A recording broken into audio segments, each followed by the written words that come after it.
It was December 2025. I read a single statistic that made me stop scrolling. The headlines were celebrating. S&P 500 up 17% for the year. Unemployment hovering near historic lows. Consumer confidence rising. The top 10% of Americans now account for 49% of all consumer spending in the economy. That's from Moody's chief economist Mark Zandi's research published in late 2025. Let that sink in. Half the economy, run by 1/10 of the people. That's not a statistic, that's a confession. It means the GDP numbers you see on TV, the strong economy, the resilient consumer, it's not measuring your economy, it's measuring theirs. When economists say spending is holding up, they mean rich people are still buying things. The rest of you, you're a rounding error. Economists call it a K-shaped economy. Picture the letter K. One arm rises steeply. That's the wealthy, soaring ever higher. The other arm falls. That's everyone else, sliding toward the floor. I call it something simpler. We no longer live in the same country. There are three Americas now. The have-nots, trapped at the bottom, working harder than ever, and falling further behind. The haves, the anxious middle class, clutching their mortgages and 401ks, terrified of the drop. And the have-lots, a new aristocracy that has essentially seceded from the economy the rest of us live in. This video is about how we got here. Who profits from keeping it this way? The risks this poses to all of us, and why the mechanisms that run this machine are specifically designed so you never quite understand them. Let's pull back the curtain. The have-nots, the trap. Start at the bottom. The bottom 50% of American households. That's roughly 66 million families. Teachers, nurses, warehouse workers, retail employees, gig drivers, home health aides. Do you know how much of the nation's wealth they own? 2.5%. That's according to Federal Reserve data from 2024. Let me make that visual. If America's total wealth were a 100-meter sprint, the bottom half of the population has made it 2.5 meters. They're still at the starting blocks. The top 1%, they've crossed the finish line and are already on their third victory lap. They own 30% of everything. That's from the same Federal Reserve data. And it's getting worse. In 1989, the bottom 50% owned 3.4% of national wealth. Now, it's 2.5%. They didn't just fail to gain ground, they lost it, while working more hours than ever before. But here's what really keeps me up at night. The have-nots own only 1% of all stocks. 1%. Documented by inequality researchers at inequality.org. When CNBC celebrates that the market hit another all-time high, that news is literally not for them. It might as well be broadcast from another planet, in a language they don't speak. The stock market is not the economy. The stock market is a scoreboard for people who already have money. Now let me tell you about something most people have never heard of, RealPage.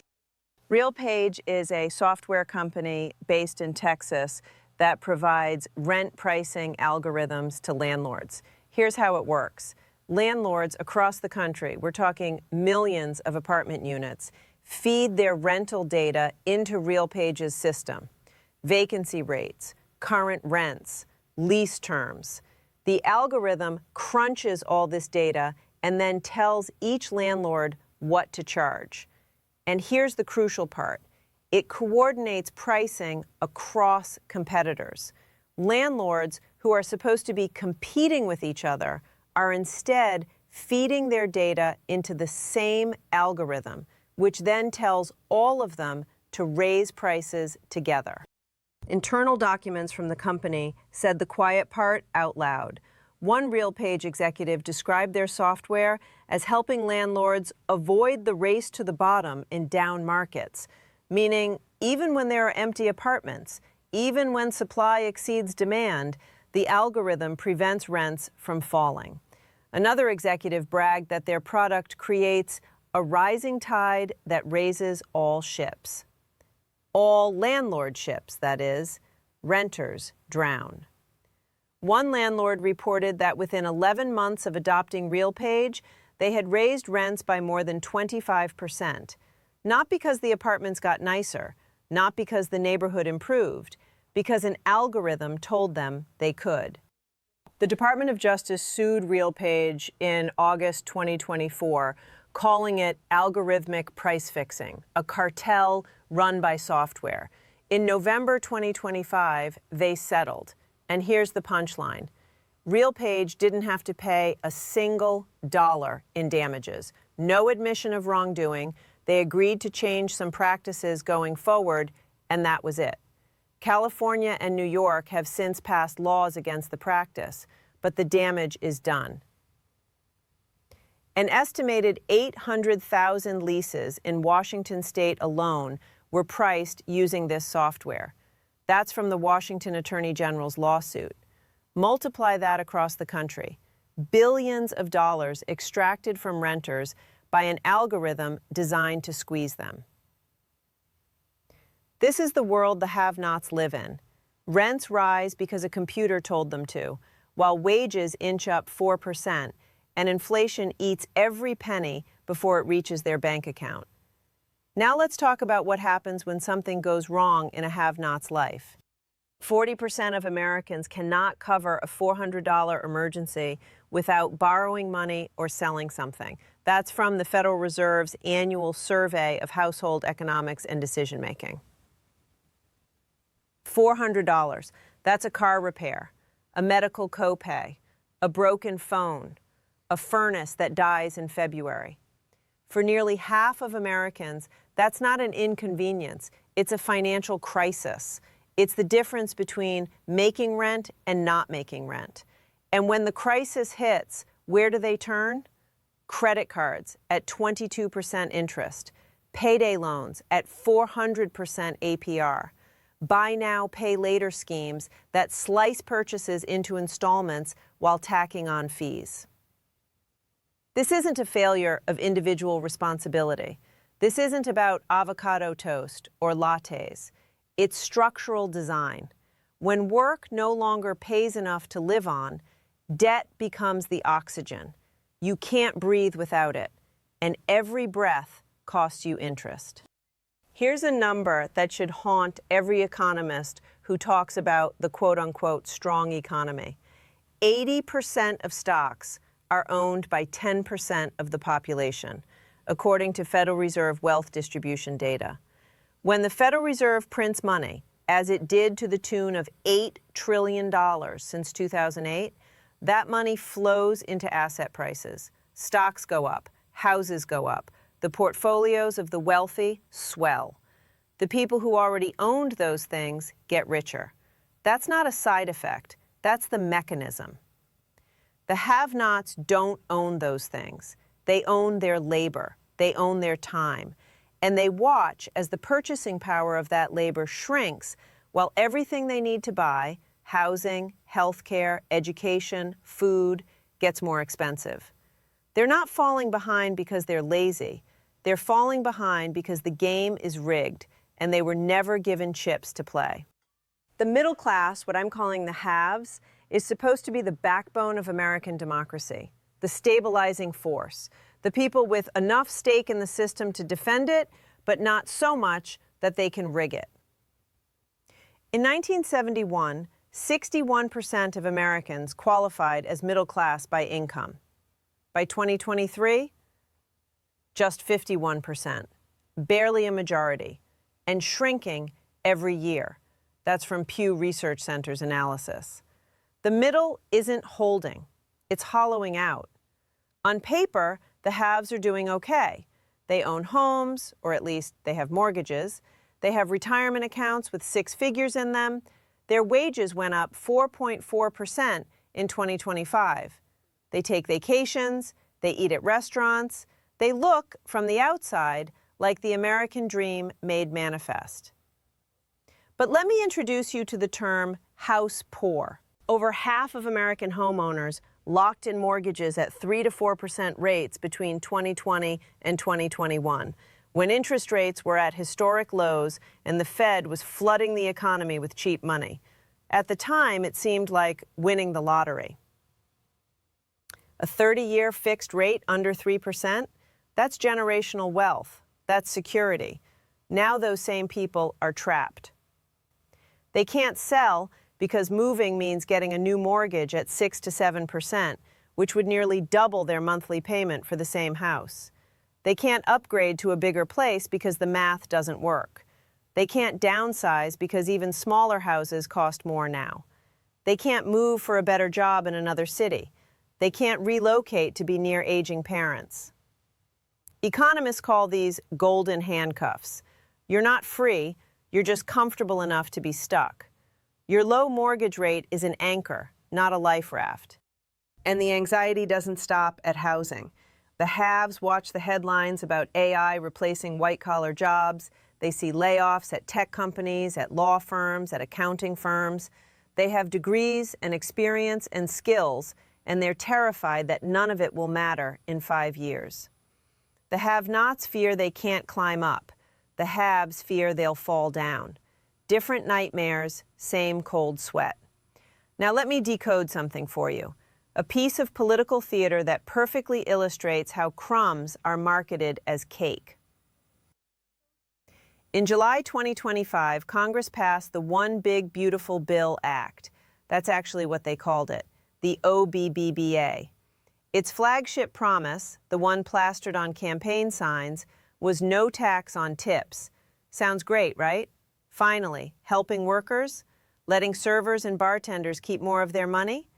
Here's the math, and this comes from the Tax Policy Center and the Yale Budget Lab. The tip deduction is capped at $25,000 per year. For a server in the 12% tax bracket, that's a maximum savings of about $600 per year, $50 a month. For most tipped workers, it's less. For a bartender making $30,000, maybe $400 in savings. But here's the kicker. More than 1/3 of tipped workers already don't owe federal income tax because they earn too little.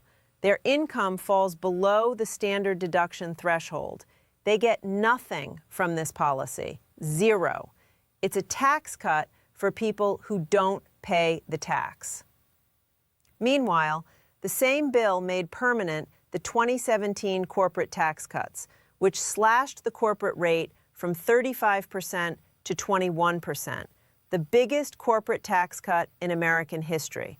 That costs roughly $4 trillion over 10 years, according to Congressional Budget Office estimates. The tip tax break, $32 billion total over the same period, from the Joint Committee on Taxation.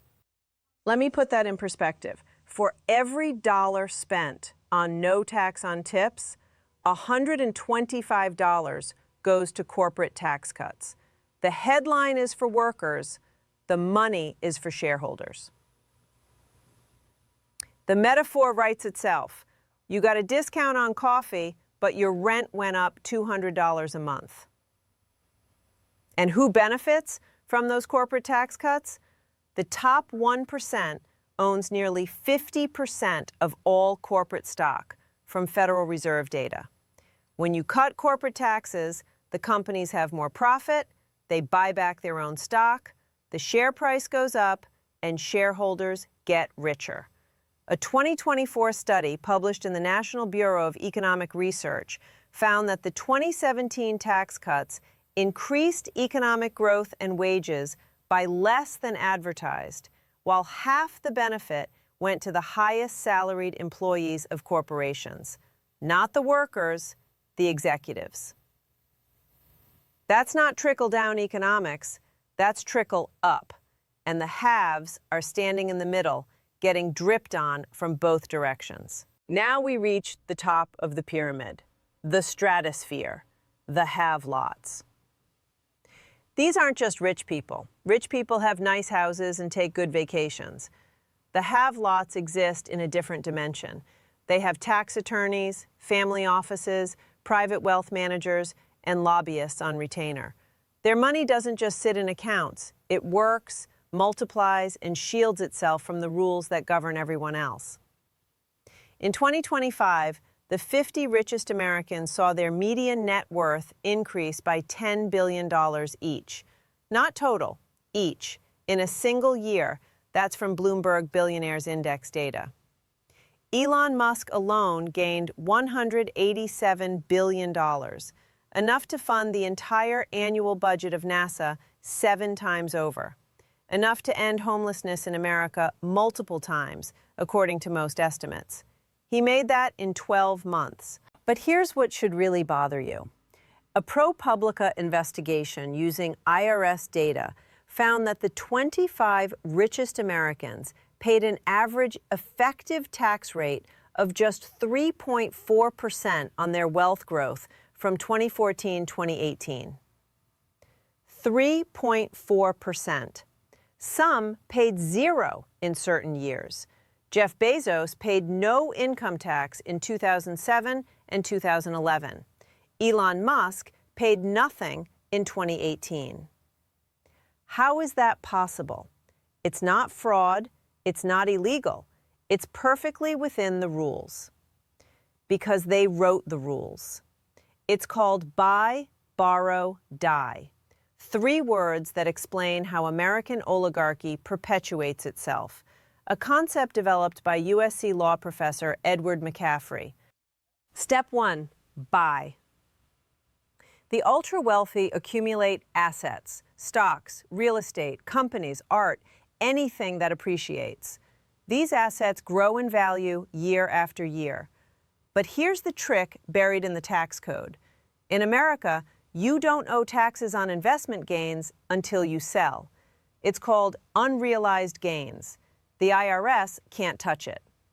So the billionaires don't sell, ever. Their wealth compounds tax-free decade after decade. Step 2, borrow. But wait, if they never sell, how do they afford the yachts, the private islands, the politicians? Simple. They borrow against their assets. Take out a loan using your stock portfolio as collateral. Banks will lend billions at 1 to 2% interest to someone with Elon Musk's collateral. And here's the magic. Borrowed money isn't taxed as income. So instead of selling $100 million in stock and paying $20 million in capital gains tax, Musk borrows $100 million against the stock, pays maybe $1 to $2 million in interest, and keeps the cash completely tax-free. He gets the money, the IRS gets nothing. Step 3, die. This is where it gets truly obscene. When a billionaire dies, their heirs inherit those assets, and under current law, all those unrealized gains, all that appreciation that was never taxed over decades is completely wiped clean. It's called stepped-up basis. If Daddy bought stock for $10 million and it's worth $500 million when he dies, the kids inherit it at the $500 million value. They can sell the next day and owe 0 capital gains tax. $490 million in gains taxed at a rate of exactly 0. As Professor McCaffrey put it, once you're already rich, it's simple. Buy, borrow, die. These are planks of law that have been in place for 100 years. The system isn't broken. It's working exactly as designed, for the people who designed it. Now let me introduce you to an 18th century concept that explains the 21st century better than any think tank report, the Cantillon effect. Richard Cantillon was an Irish-French economist who noticed something about money. When new money enters an economy, it doesn't spread evenly like water. It flows through channels, and whoever is closest to the source gets to spend it first. before prices rise. When a central bank prints money, that money enters through specific doors, first to banks, then to large corporations and wealthy investors with access to credit, then, eventually maybe, to everyone else in the form of wages. The people who get the money first can buy assets at today's prices. By the time you get that money, filtered through the economy and into your paycheck, prices have already risen to account for all that new cash. You're always a step behind. Since 2008, the Federal Reserve has created roughly $8 trillion through quantitative easing. $8 trillion conjured into existence. That money flowed to Wall Street first. Asset prices exploded. The people who owned assets before the money was printed got richer. Everyone else got inflation. The Cantillon effect is wealth transfer disguised as monetary policy. In the game of their money versus your sweat, their money is winning, and it's not even close. Now let's talk about why this isn't just unfair, it's dangerous. For everyone, including the people at the top. Economic risk first. When half the economy depends on 10% of the population's spending, you've built a house of cards. What happens when the stock market crashes and the wealthy pull back? What happens when their real estate portfolios decline? The resilient consumer everyone celebrates is actually just a handful of rich people buying luxury goods. The rest of the economy is running on fumes and credit card debt. Consumer demand is the engine of the economy, but the have-nots spend everything they earn. They have to. The have-lots, they save and invest most of their income. When you concentrate wealth at the top, you're removing money from circulation. You're creating an economy where mass markets shrink because the masses have nothing to spend. This isn't theory. The 2008 financial crisis was fueled in part by stagnant wages and predatory lending to lower-income buyers, people who needed debt to maintain a middle-class life. When those loans went bad, the whole system collapsed. We're building the same pressure again. Now, social risk. Here's a number that should haunt you. The richest 1% of American men live 14.6 years longer than the poorest 1%. For women, it's 10.1 years. That's from a landmark study published in the Journal of the American Medical Association by Harvard economist Raj Chetty and his team. 14 years. That's not a gap, that's a chasm. It means being poor in America doesn't just cost you money, it costs you life itself. And it's getting worse. From 2001 to 2014, the richest Americans gained about 3 years in life expectancy. The poorest Americans, their life expectancy was flat, no improvement at all. As the researchers noted, this gain in lifespan for the rich is equivalent to curing cancer, but only for people who can afford it. Inequality isn't just unfair, it's lethal. A 2024 report from the U.S. Senate found that working-class Americans can expect to die at least 7 years earlier than the wealthy. In rural counties with low median incomes, the gap expands to 10 years compared to wealthy urban areas. This breeds despair. The deaths of despair that Princeton economists Ann Case and Angus Deaton documented, suicides, overdoses, alcohol-related deaths, are concentrated among lower-income Americans, people who feel left behind, people who see no path forward. Now, political risk, and this is the most dangerous of all. A groundbreaking study published in the Proceedings of the National Academy of Sciences in January 2025 by researchers from the University of Chicago and Tecnológico de Monterrey analyzed data from democracies around the world. their finding was stark. Economic inequality is one of the strongest predictors of democratic erosion. Let me repeat that. The more unequal a democracy becomes, the more likely it is to elect what the researchers call power-aggrandizing and norm-shredding leaders. Even wealthy and long-standing democracies, like the United States, are vulnerable if they are highly unequal. The mechanism is straightforward. High inequality creates grievance. It creates a sense of being left behind, of the system being rigged, and demagogues exploit that grievance. Left-wing populists blame corporations. Right-wing populists blame immigrants. Both feed on the same underlying rot, a system that visibly works for some and not for others. The researchers found that older democracies are not more resilient. Age doesn't protect you. What matters is inequality. America's Gini coefficient, the standard measure of income inequality, currently stands at 0.48. That's from U.S. Census Bureau data. It's higher than at any point in 60 years, higher than virtually every other developed nation. We're at levels not seen since the Gilded Age. Political scientists have documented something remarkable. In America, the preferences of average citizens have statistically near zero impact on policy outcomes. This was the finding of a famous 2014 study by Princeton's Martin Gilens and Northwestern's Benjamin Page. Whether 10% of the public supports a policy or 90%, the probability of it passing barely changes. Meanwhile, the preferences of economic elites are strongly reflected in what becomes law. The technical term is oligarchy, rule by the wealthy.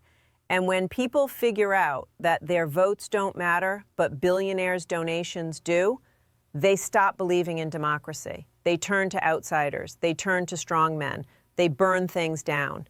In 2022, federal lobbying expenditures hit over $4 billion, according to Open Secrets.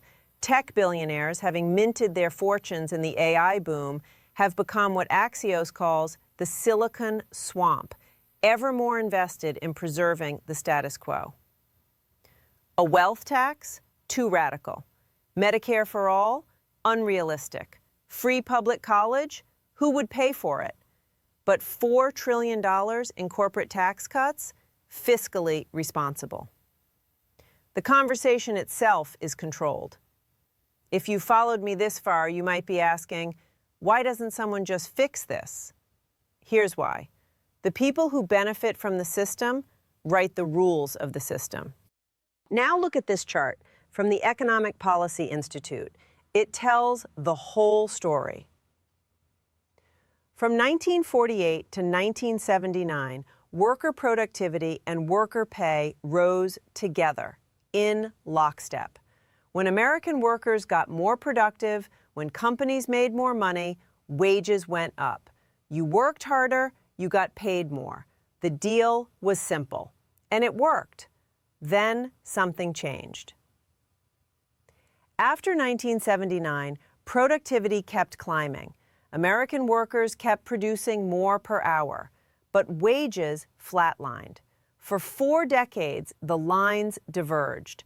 Productivity grew 3.5 times faster than pay for the typical worker. That's directly from the Economic Policy Institute's analysis of Bureau of Labor Statistics data. Where did that gap go? Where did all that extra value disappear to? To capital, to shareholders, to executive compensation, to the have-lots. If median hourly compensation had grown at the same rate as productivity since 1979, the typical worker would be making $9 more per hour today. $9. That's almost $19,000 a year that should be in workers' pockets, but isn't. What changed in 1979? Union membership began its long collapse, from 20% of private workers to just 6% today. The minimum wage stopped keeping pace with inflation. Corporate deregulation accelerated. tax rates on top earners were slashed from 70% to 37%. Antitrust enforcement withered. Stock buybacks, once illegal, became the primary way corporations returned value to shareholders instead of workers. These weren't economic accidents. They weren't inevitable forces of globalization. They were policy choices made by people, for people, just not your people. In 2024, the post-tax income ratio between the richest and poorest Americans climbed to 9.9, meaning the top earners make nearly 10 times what the bottom earners do, even after the supposedly progressive tax system takes its cut. That's from U.S. Bank's economic analysis of Federal Reserve data. This isn't a bug in capitalism. It's a feature. Maintained by those who benefit, protected by those they fund. Let me leave you with this. In 1940, if you were born in America, you had a 90% chance of earning more than your parents. 90%, from research by Stanford economist Raj Chetty. The American dream wasn't a slogan or a marketing campaign. It was a statistical reality. Work hard, play by the rules, and you do better than the generation before you. Almost guaranteed.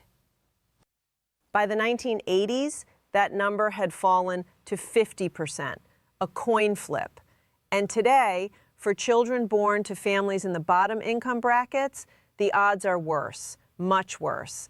The ladder has been pulled up, the elevator doors have closed. America is no longer a ladder, it's an elevator, and the button only goes up if you're already at the top. The have-lots have essentially seceded from the economy you and I live in.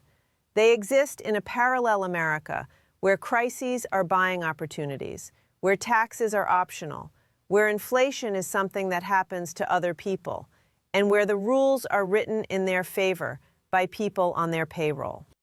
The haves are running on a treadmill, feet pounding, going nowhere, terrified that one medical bill, one layoff, one AI disruption, one recession will send them tumbling into the pit below. They own homes they can't leave.